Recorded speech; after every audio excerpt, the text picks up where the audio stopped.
잠깐, 지금 어디 계세요? 거실 소파에 앉아 계신 분도 계실 테고, 아침 일찍 일어나 커피 한 잔 앞에 두고 이 영상을 켜신 분도 계실 거예요. 어쩌면 산책을 마치고 돌아와서 잠깐 숨을 고르며 이어폰을 꽂으신 분도 계실 것 같습니다. 어디에 계시든 지금 이 순간 이 자리에 함께 해주셔서 진심으로 감사합니다. 저는 오늘 여러분과 아주 오래된 이야기를 나누려 합니다. 약 2500년 전에 한 사람이 남긴 단 하나의 문장에 대한 이야기입니다. 그런데 그 문장이 오늘 우리의 이야기와 어떻게 이어지는지 함께 천천히 걸어가 보겠습니다. 혹시 이런 순간을 경험해 보신 적 있으신가요? 어느 날 아침 눈을 떴는데 알람이 없었습니다. 오늘 어딘가 가야 할 곳도 없고 누군가 나를 기다리는 것도 없고 그냥 조용한 아침이었습니다. 어떤 분들은 그 순간이 홀가분했다고 하셨습니다. 수십 년 동안 이런 날을 기다렸다고요. 그런데 또 어떤 분들은 그 고요함이 낯설고 조금은 쓸쓸했다고 하셨어요. 나는 이제 무엇을 해야 하지?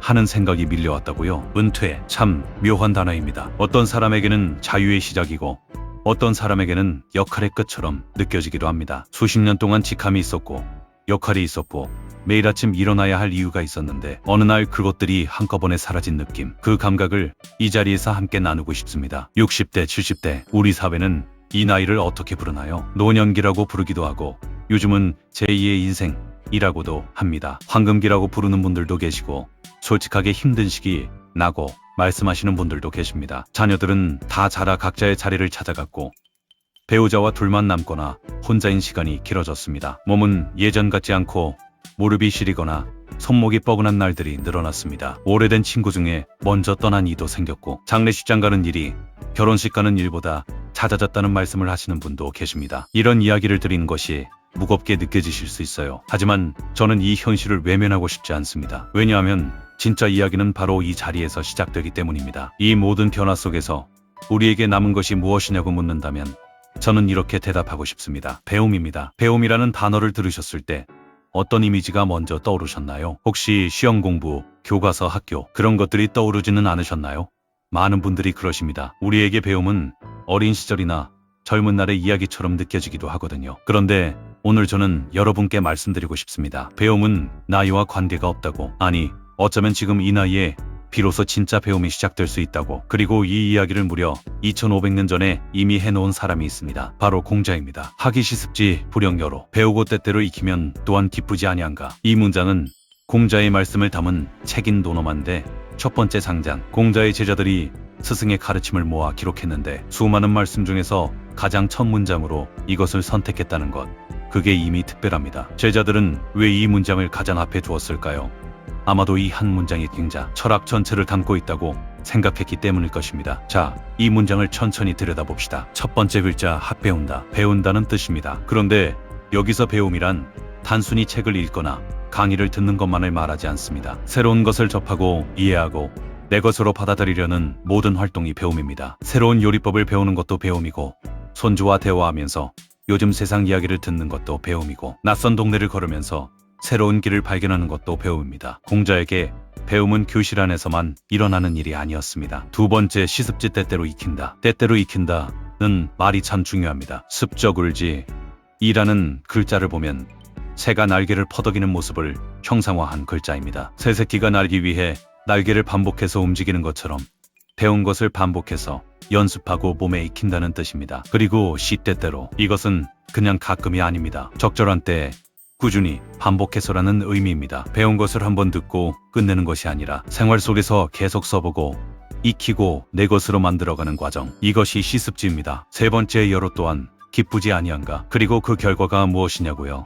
기쁨입니다. 즐거움입니다. 여기서 열은 기쁘다, 즐겁다는 뜻인데 이 기쁨은 단순한 즐거움이 아닙니다. 마음 깊은 곳에서 우러나오는 뿌듯함, 충족감, 삶이 살만하다는 느낌, 그런 기쁨을 말합니다. 자, 이 세 가지를 합치면 이런 이야기가 됩니다. 새로운 것을 배우고 그것을 꾸준히 실천으로 익혀나가면 그 과정에서 깊은 기쁨이 온다. 이게 2500년 전 공자가 우리에게 남긴 첫 번째 메시지입니다. 그런데 저는 이 문장을 처음 제대로 읽었을 때 이런 생각이 들었습니다. 이것은 공자가 젊은이들에게만 한 말이 아니구나. 이것은 살아있는 모든 사람에게 하는 말이구나. 잠깐, 공자라는 분에 대해 조금 이야기해드리겠습니다. 어렵지 않게 그냥 한 사람의 이야기로 들어주세요. 공자는 기원전 551년 지금의 중국 산동성 지역에서 태어났습니다. 아버지는 공자가 3살 때 돌아가셨고 어머니와 단둘이 가난하게 살았습니다. 신분도 낮았고 배경도 없었습니다. 그런 공자가 어떻게 살아남았을까요?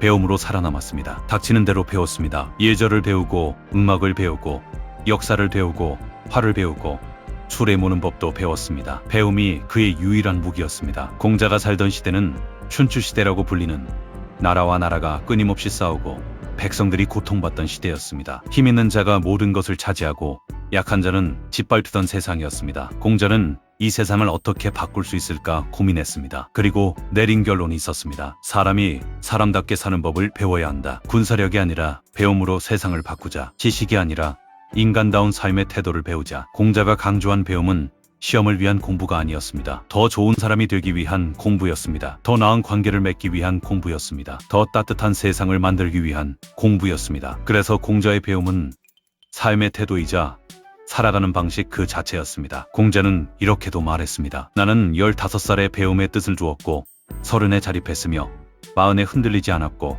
50에 하늘의 뜻을 알았고 60에 귀가 순해졌으며 70에는 마음이 하고자 하는 대로 해도 도리에 어긋나지 않았다. 이 말을 들으셨나요? 공자는 배움이 15살에 시작해서 70살까지 계속된다고 했습니다. 배움의 끝이 없다는 것을 공자 자신이 몸으로 보여준 것입니다. 그리고 주목할 것이 있습니다. 예순의 귀가 순해졌다. 는 말, 이순이라는 표현인데요. 어떤 말을 들어도 받아들일 수 있는 마음의 넓이, 그것이 예순이 되어서야 완성되었다고 했습니다. 공자는 지금 이 자리에 계신 여러분의 나이에 비로소 진정한 들음, 진정한 배움의 경지에 이르렀다고 한 것입니다. 이제 질문을 드리겠습니다. 여러분은 마지막으로 무언가를 새로 배운 것이 언제였나요? 스마트폰 사용법을 배웠을 수도 있고, 손주가 좋아하는 게임 이름을 외웠을 수도 있고, 새로운 요리를 해봤을 수도 있고, 유튜브로 처음 영상을 보신 것이 배움이었을 수도 있습니다. 어떤 것이든 괜찮습니다. 우리는 생각보다 훨씬 많이 배우며 살고 있습니다. 단지 그것은 배움이라고 부르지 않았을 뿐이지요. 그런데 왜 60대 이후에도 배움이 필요할까요? 첫 번째 이유는 두뇌 건강입니다. 의학적으로 이미 많이 알려진 사실이지만 뇌는 계속 사용할수록 건강하게 유지됩니다. 새로운 것을 배울 때 뇌에서는 새로운 신경 연결이 만들어집니다. 이것을 뇌과학에서는 신경 가소성이라고 부릅니다. 쉽게 말하면 뇌는 나이가 들어도 새로운 것을 배울 수 있고 배울수록 더 건강해진다는 것입니다. 치매 예방의 가장 효과적인 방법 중 하나가 바로 지속적인 학습 활동이라는 연구 결과들이 있습니다. 새로운 언어 배우기, 악기 연주, 독서, 글쓰기, 이 모든 것이 뇌를 활성화시키는 배움입니다. 두 번째 이유는 삶의 활력입니다. 무언가를 배울 때 우리는 설레는 감정을 느낍니다. 처음에는 어색하고 힘들지만 조금씩 나아지는 것을 느낄 때 그 뿌듯함, 그 감각이 삶을 살아있게 만듭니다. 한 연구에서는 은퇴 후 새로운 것을 배우는 사람과 그렇지 않은 사람의 삶의 만족도를 비교했는데 배움을 계속한 사람들이 삶의 만족도는 물론 신체 건강 지표도 유의미하게 높았다고 합니다. 배움은 단순히 지식을 쌓는 것이 아니라 살아있다는 느낌, 성장하고 있다는 느낌을 줍니다. 그리고 그 느낌이 매일 아침 눈을 뜨는 이유가 됩니다. 세 번째 이유는 인간관계입니다. 배움은 대화를 만들어냅니다. 새로운 것을 배우면 이야기할 것이 생깁니다. 손주에게 배운 것을 자랑할 수 있고 배움의 자리에서 새로운 사람을 만날 수 있습니다. 요즘 많은 지역 복지관이나 평생학습센터에서 다양한 프로그램을 운영하고 있습니다. 스마트폰 사용법, 요가, 한국사, 수채화, 노래교실, 영어회화 이런 곳에 나가시는 분들이 공통적으로 하는 말이 있습니다. 거기서 만난 사람들이 지금 제 가장 친한 친구예요. 배움의 자리는 지식만을 주는 것이 아니라 새로운 인연을 주기도 합니다. 이제 이야기를 하나 들려드리겠습니다. 경기도 수원에 사시는 68세 할머니 한 분 이야기입니다. 실제로 비슷한 경험을 하신 분들이 많으실 거예요. 이분은 남편과 사별하신 후 혼자 지내시게 되었습니다. 아들 가족은 부산에 살고 딸 가족은 미국에 있습니다. 전화 통화는 자주 하지만 얼굴 보기가 쉽지 않았습니다. 어느 날 딸이 카카오톡 영상통화를 가르쳐드리고 싶다고 했습니다. 할머니는 처음에 손사래를 치셨습니다. 나 같은 늙은이가 무슨 스마트폰이냐, 그냥 전화면 되지 하고요. 하지만 딸이 한 번만 배워보자고 설득했고 어렵사리 스마트폰을 손에 쥐게 되었습니다. 처음에는 정말 힘드셨다고 해요. 글씨가 작아서 잘 안 보이고 화면을 잘못 건드려서 엉뚱한 데로 가고 손이 떨려서 원하는 버튼을 못 누르고 몇 번 포기하고 싶으셨다고 합니다. 그런데 어느 날 미국에 있는 딸과 처음으로 영상통화가 연결된 순간 화면 속에 딸의 얼굴이 나타났습니다. 그리고 그 옆에 3살 된 외손녀가 할머니 하고 소리쳤습니다. 할머니는 그 순간 눈물이 왈칵 쏟아지셨다고 했습니다. 그 이후로 할머니는 매일 아침 영상통화를 하십니다. 아직도 스마트폰이 완전히 익숙하지는 않으세요. 가끔 소리가 안 들린다며 당황하시기도 하고 카메라가 반대로 열려서 천장만 찍히기도 합니다. 그런데 그때마다 웃으면서 다시 하십니다. 이것도 하나씩 배우면 되지 뭐. 이 한마디, 이게 바로 공자가 말한 배움의 태도입니다. 자, 이제 명언의 두 번째 핵심인 때때로 익힌다에 대해 이야기해 봅시다. 배우는 것과 익히는 것은 다릅니다. 강의를 듣는 것은 배우는 것입니다. 그런데 배운 것을 내 삶에서 써보는 것, 반복하는 것, 실천하는 것이 익히는 것입니다. 예를 들어 볼까요? 요리 교실에서 비빔밥 만드는 법을 배웠다고 합시다. 그것을 집에 와서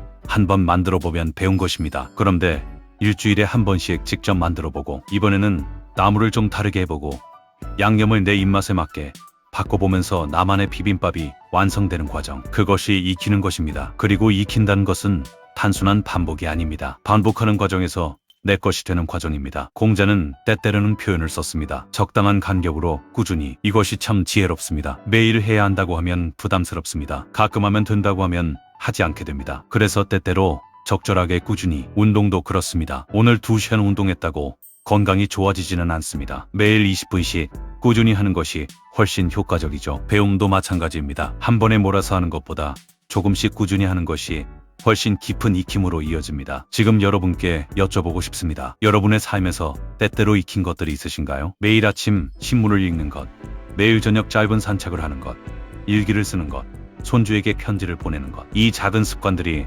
얼마나 큰 힘을 가지고 있는지 우리는 때때로 모르고 지나칩니다. 하지만 이것들이 바로 공자가 말한 익힘입니다. 그리고 이 익힘이 쌓일 때 인생이 조금씩 깊어집니다. 한 가지 중요한 이야기를 드리고 싶습니다. 배움에서 가장 힘든 것이 무엇일까요? 많은 분들이 이렇게 말씀하십니다. 처음에 모르는 게 너무 많아서 창피해요. 실수할까봐 두려워요. 나이 들어서 새로운 걸 배우기가 쉽지 않아요. 맞습니다. 그 마음 충분히 이해합니다. 그런데 말씀드리고 싶은 것이 있습니다. 배움에서 모른다는 것은 창피한 일이 아닙니다. 배움의 시작점입니다. 모른다는 것을 인정하는 순간 배움이 시작되는 거니까요. 두 번째 이야기를 들려드리겠습니다. 서울 노원구에 사시는 72세 할아버지입니다. 건설 현장 감독으로 4년 넘게 일하시다가 은퇴하셨습니다. 평생 일만 하신 분이셨습니다. 취미도 없었고 특별히 좋아하는 것도 없었습니다. 은퇴 후 첫 1년은 정말 힘드셨다고 합니다. 갑자기 시간이 너무 많아졌고 뭘 해야 할지 몰랐습니다. 텔레비전 앞에 앉아있는 시간이 길어졌고 몸도 마음도 점점 무거워졌습니다. 그러던 어느 날 아내가 복지관 수채화 교실 전단지를 가져왔습니다. 아내가 같이 가자고 했는데 할아버지는 처음에 정색을 했답니다. 내가 그림은 무슨 그림이야. 학교 다닐 때도 미술 꼴찌였는데. 하지만 아내의 성화에 못 이겨 한 번만 가보기로 했습니다. 첫 수업에서 사과 하나를 그렸습니다. 사과라기보다는 빨간 덩어리에 가까웠습니다. 옆 사람 것과 비교하니 너무 달랐습니다. 부끄러웠습니다. 그런데 선생님이 이렇게 말씀하셨답니다. 어르신, 이게 어르신만의 사과예요. 세상에 없는 사과예요. 그 말 한마디가 뭔가를 바꿨습니다. 그날부터 할아버지는 매주 2번 수채화 교실에 나가셨습니다. 처음에는 사과를 그리고 나중에는 꽃을 그리고 집 앞 풍경을 그리고 손자 얼굴을 그렸습니다. 6개월이 지나자 집 벽에 할아버지가 그린 그림들이 하나씩 걸리기 시작했습니다. 그리고 어느 날 손자가 할아버지 그림 앞에서 이렇게 말했습니다. 할아버지, 이거 정말 잘 그렸다. 할아버지는 그날 밤 처음으로 혼자 몰래 울었다고 합니다. 기쁨의 눈물이었습니다. 지금 이분은 그림 일기를 씁니다. 매일 하루에 있었던 일 중 하나를 골라 작은 그림을 그리고 짧은 글을 씁니다. 대단한 그림이 아닙니다. 그냥 오늘 먹은 것, 오늘 본 하늘, 오늘 만난 사람. 하지만 이 할아버지는 말씀하십니다. 그림 일기를 쓰고 나서 매일이 기록할 가치가 있는 하루가 됐어요. 공자는 기쁘지 아니한가라고 했습니다. 이익이 생긴다거나 성공한다거나 남들에게 인정받는다고 하지 않았습니다. 기쁨이라고 했습니다. 왜 기쁨일까요? 우리는 살면서 두 가지 종류의 만족을 경험합니다. 하나는 외부에서 오는 만족입니다. 좋은 집, 좋은 차, 자녀의 성공, 남들의 인정, 이런 것들이 우리에게 기쁨을 줍니다. 그런데 이 기쁨은 시간이 지나면 희미해집니다. 어제 받은 칭찬이 오늘은 그렇게 달콤하지 않은 것처럼요. 또 하나는 내부에서 오는 만족입니다. 스스로 무언가를 해냈다는 느낌, 어제보다 조금 더 나아진 느낌, 새로운 것을 알게 된 기쁨. 이런 만족은 쉽게 사라지지 않습니다. 오히려 시간이 지날수록 쌓이고 깊어집니다. 공자가 말한 기쁨은 바로 이 두 번째 종류의 기쁨입니다. 그런데 배움이 왜 이런 기쁨을 줄까요? 배운다는 것은 내가 아직 살아있다는 증거이기 때문입니다. 내가 아직 성장할 수 있다는 증거이기 때문입니다. 나이가 들면서 많은 것이 줄어든다는 느낌을 받습니다. 체력이 줄고 기억력이 줄고 사회적 역할이 줄고 그런데 배움은 다릅니다. 배움은 더해집니다. 내가 알고 있는 것이 하나씩 더해지는 과정입니다. 이 더해지는 경험이 사람에게 자존감을 줍니다. 존재감을 줍니다. 내가 여전히 가치 있는 사람이라는 느낌을 줍니다. 심리학에서는 이런 개념을 자기 효능감이라고 합니다. 어렵게 생각하실 필요 없습니다. 쉽게 말하면 나는 할 수 있다는 믿음입니다. 배움은 이 자기 효능감을 키웁니다. 스마트폰 사용법을 배워서 영상통화를 성공했을 때, 수채화 수업에서 처음으로 그럴싸한 그림이 나왔을 때, 오랫동안 해보고 싶었던 요리를 처음 완성했을 때, 이런 작은 성공들이 나는 아직 할 수 있다는 믿음을 단단하게 만들어줍니다. 그리고 그 믿음이 삶을 살아갈 힘이 됩니다. 마지막 이야기를 하나 더 드리겠습니다. 30년간 초등학교 교사로 일하셨다가 은퇴하신 65세 여성분 이야기입니다. 이분은 은퇴하고 나서 사실 큰 공허함을 느끼셨다고 합니다. 평생 아이들을 가르치던 분이 갑자기 가르칠 아이들이 없어지니까요. 교사라는 정체성이 자신의 전부라고 생각했는데